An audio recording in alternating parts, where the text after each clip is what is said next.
Kia here from Kia Creates, bringing you journal inspiration, stickers and playful creativity. Welcome back to my channel. How are you all doing? How is your Halloween journal challenge going? I'm just giving you a quick flip through here of my Halloween journal so far. There'll be a proper flip through later on when I've done some more pages. But for this video, I'm basically just going to bring you along on a cozy, casual little journaling session, which is in my living room. That's why the lighting is not that great. Sorry about that. Sometimes if you put on the big overhead light, it just changes the whole vibe. So you're coming with me on a very cozy, warm light session, but I will show you the pages in bright light at the end. But yeah, I just wanted to fill in some gaps that I have in this journal and put some finishing touches on the pages because I've been loving the prompts. I've been very excited and I've been moving through the prompts very quickly and not really finishing anything off. That being said, this isn't even to do with the prompt. This is just a page I wanted to make to fill in the gaps, and it is basically a collection of sweet wrappers and food packaging. I've been buying like spooky themed foods. Spooky themed foods. This is not an ad for M&S, but they do have some cute packaging on their Halloween treats. A lot of these I bought for our trip to Scarefest, but I'm just showing you this spread here, which is from my Summerween journal pages.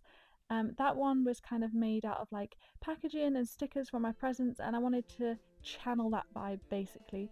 So this is just a little time lapse of me preparing all of the packaging, little wrappers and things like that. Some of the ones from the Dorito packet I actually had to wipe down because I did not want any, well, it's not Doritos, but tortilla chip dust. Did not want that in the journal, so I wiped those down. And yeah, this is just a little collage that I did with those wrappers. I wasn't really thinking about it, I was just enjoying filling the space, which is nice to do sometimes. It's very weird to look at on here because of how shiny it is, but once I've completed these pages, I do show it you at a better angle where you can't see as much of the shine. Once I'd used all the bits of packaging that I wanted to use, I just filled in the gaps with washi tape, stickers and doodles as per usual. And this was just a nice way. Basically, I had these couple of blank pages in between some spreads that I made and I didn't know how to fill them. I knew I wanted to keep some of this packaging, so I thought this was just a nice way to like fill in a gap. And yeah, this is how it turned out. I think it looks really cute. Hopefully you can see it a little bit better. I know the shine on there is kind of annoying, but it is very shiny packaging. Ah, that's a bit better. This is why I don't usually use shiny things in the journal. But yeah, that's one of the ways that I filled in a gap, and then we're going to be kind of moving quite fast through these because I have a few different things to make. The next thing I wanted to do is fill in the gaps on this, which is a spread that I made for the prompts Warm Hues and Twilight Thunderstorm. Didn't really know what to do with them, so I just made a sticker bomb page based on two different kind of colour palettes, so like Twilight colour palette and a Warm Hues colour palette, and that was fun. As you can see, I'm into pages at the moment that don't take much thinking or planning, they're just fun to create, and I just left these gaps, and you know me, I can't leave gaps, so I wanted to go back and just fill them in. So I just picked a few colours from each colour palette and just made as many marks and doodles as I possibly could. My usual stars and dots and stripes and splatters, but also some lightning bolts on the Twilight Thunderstorm page, and some clouds as well, which you can't really see on there, but I just really wanted to fill in those gaps, and this feels so much better now. It feels so much more like me, and I'm glad that I don't have to see any more white space. They feel nice and completed, so I just wanted to take you with me completing those and show you what my finishing touches look like. On to the next one. This is kind of like speed journaling today. I have this spread that I made for Friendly Ghosts, and for this I printed off some colouring pages from a creator that I found on Etsy, so I'll leave the links to those in the description of this video. I had a nice little colouring sesh with my bestie Hannah.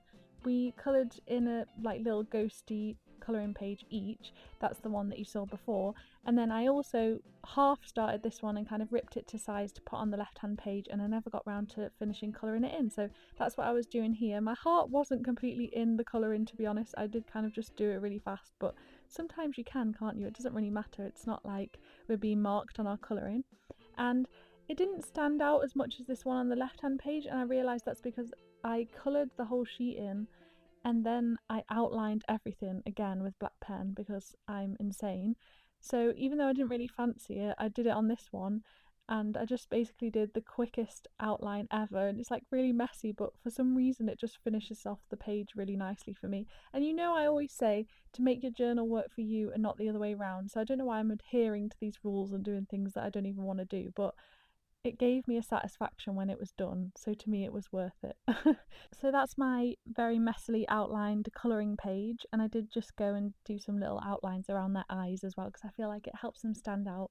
And these ghosts are so cute, and I feel like they just embody the prompt friendly ghosts because you could never be scared of them. Look how adorable they are. And the very last finishing touch for this page was to do some pen splatters.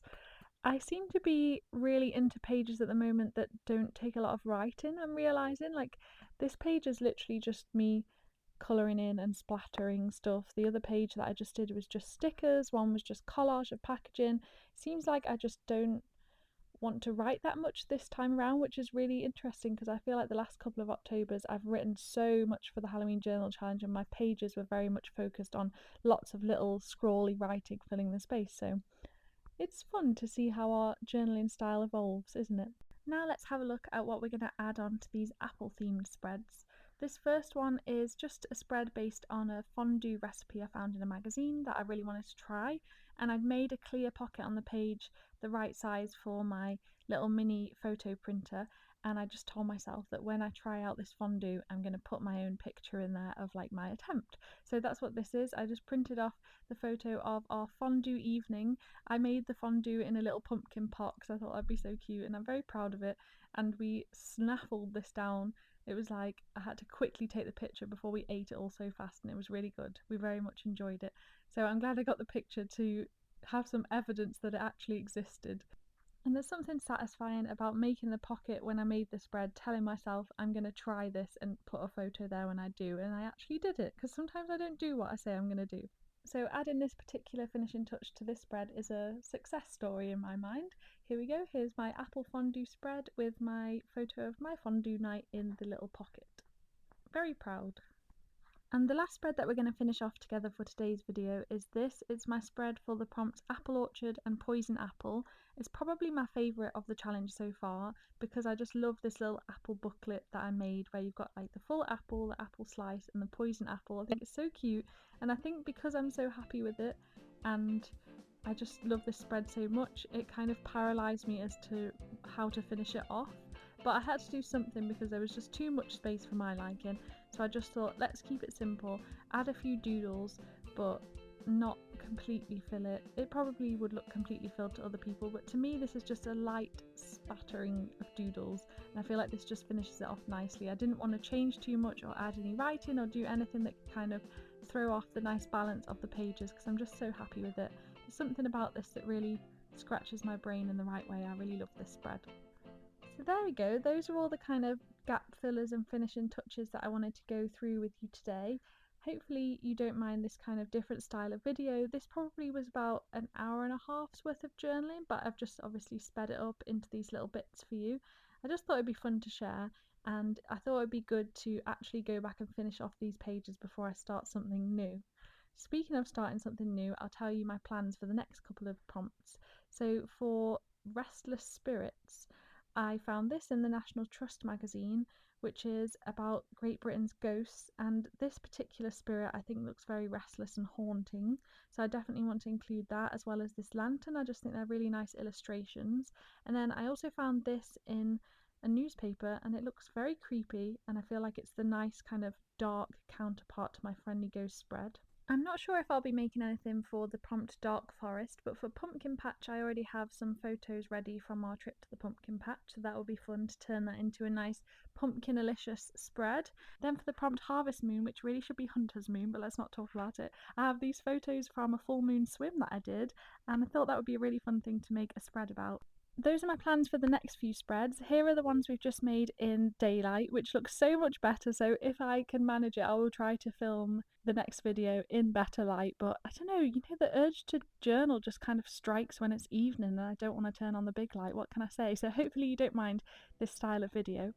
And in the meantime, don't forget that I'll be going live on the 22nd, which is next Tuesday, for the prompt Soft Textures. So if you have any questions at all about journaling, Halloween, life, career, I don't know, random would you rather or this or that scenarios, doesn't really matter what it is, you can either leave it in the comments to this video or just come along to the live session on Tuesday and we can have a chat, because I love seeing where those conversations go. We always end up talking about something totally random while I'm journaling, so I'm looking forward to that. I hope you've enjoyed finishing off some pages with me and filling in some gaps. Thank you so much if you watched all the way to the end, and I'll see you next time. So until then, happy journaling. Bye!